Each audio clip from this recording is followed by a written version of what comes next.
वेगळ्या विदर्भाच्या मागणीसह विदर्भातल्या अनेक प्रकल्पांना होत असलेल्या दिरंगाईबाबत नागपूरमध्ये माजी आमदार वामनराव चटप यांच्या नेतृत्वात विदर्भवादी गेल्या 4 दिवसांपासून उपोषण करतायत।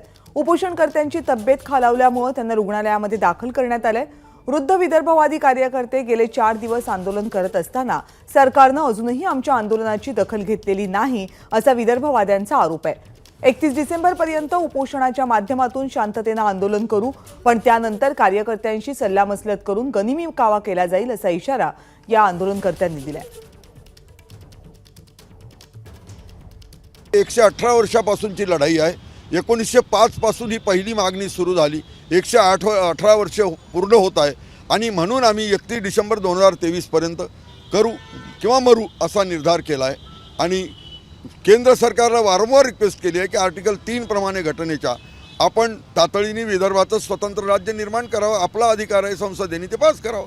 आणि आम्हाला माहिती आहे की म्हणून आम्ही हा निर्णायक लढा उभारला आहे। गेली 11 वर्ष आम्ही काम करतो आणि 11 वर्ष सगळी जागृती झाली, सगळी आंदोलन झाली। लोकशाहीतलं एकही आंदोलन सुटलं नाही, देशाच्या स्वातंत्र्याच्या लढाईतलं सुटलं नाही, शेतकरी आंदोलनातलं सुटलं नाही। सगळे आंदोलन केल्यानंतर आम्ही शेवटच्या निर्णयापर्यंत आलो आणि म्हणून आम्ही हा निर्णायक लढा आमरण उपोषणाचा उगारला आहे। एबीपी माझा, उघडा डोळे बघा नीट।